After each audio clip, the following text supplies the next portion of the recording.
Pernah kebayang nggak ada sebuah krisis energi global yang mengguncang seluruh dunia? Nah, di tengah kekacauan itu, gimana ceritanya Indonesia bukan cuma bisa bertahan, tapi justru bisa tampil sebagai sebuah oasis stabilitas? Yuk kita bedah bareng-bareng arsitektur pertahanan ekonominya yang luar biasa ini. Assalamualaikum, selamat datang di Literasi Ngopi. Tempat kita ngopi santai sambil nambah wawasan. Yuk kita mulai obrolan hari ini. Oke, dalam pembahasan kali ini kita akan mengurai lapis demi lapis strategi yang dijalankan Indonesia untuk menghadapi krisis energi global di April 2026.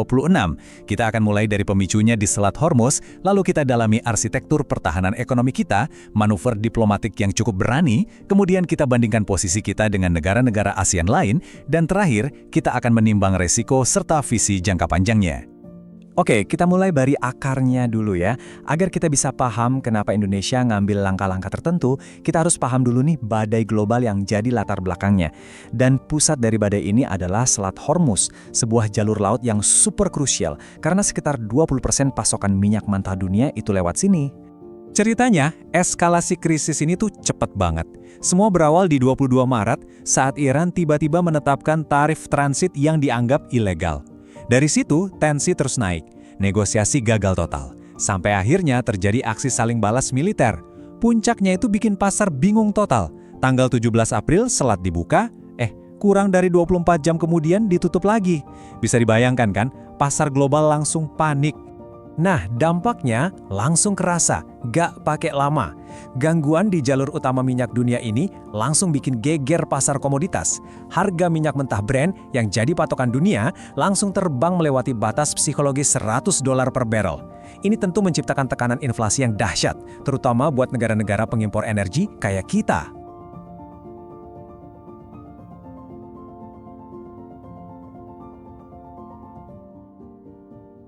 Di saat yang bersamaan, ada masalah lagi nih buat kita di Indonesia. Gejolak geopolitik ini bikin investor global ketakutan dan mereka memindahkan uangnya ke aset yang lebih aman.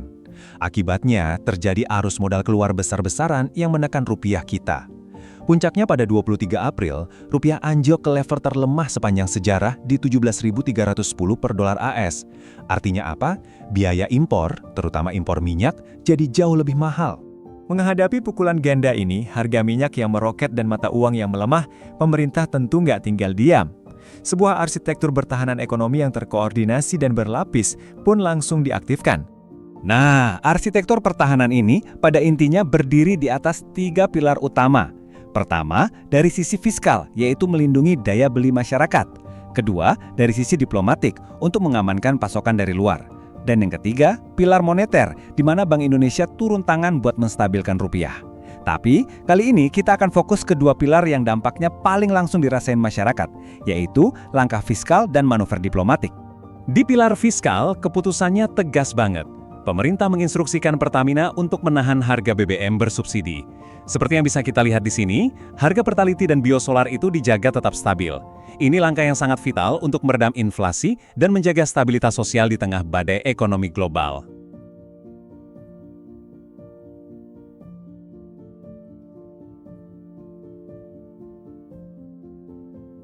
Oke, sekarang kita masuk ke pilar kedua yang nyambung banget sama yang pertama tadi. Dan jujur aja, ini mungkin bagian yang paling berani, bahkan bisa dibilang nggak biasa dari seluruh strategi pertahanan energi yang dijalankan Indonesia. Bayangin, di saat negara lain rebutan pasokan, Indonesia malah berhasil mengunci deal raksasa dengan Rusia.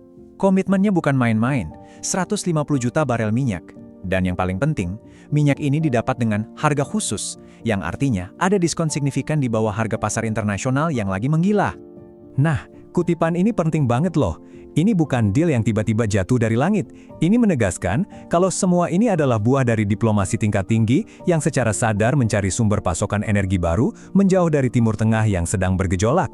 Kombinasi dua kebijakan tadi, nahan harga di dalam negeri dan dapat pasokan murah dari luar, akhirnya menciptakan sesuatu yang unik, bahkan bisa dibilang sebuah anomali. Posisi Indonesia jadi sangat kontras kalau kita bandingkan dengan negara-negara tetangga di kawasan ASEAN. Dan tabel ini menunjukkan hasilnya dengan sangat jelas. Ketika negara-negara tetangga mengalami lonjakan harga bensin sampai 50, bahkan 80%, harga Pertalite di sini anteng aja, di Rp10.000 per liter. Inilah yang bikin Indonesia jadi semacam oasis stabilitas di tengah lautan inflasi energi yang melanda kawasan. Perbedaannya kelihatan lebih ekstrim lagi kalau kita bandingkan langsung harga Pertalite dengan harga bensin di Singapura, yang harganya benar-benar dilepas ke pasar. Harganya lebih dari 5 kali lipat. Ini nunjukin seberapa besar bantalan yang pemerintah kasih untuk melindungi dompet masyarakat.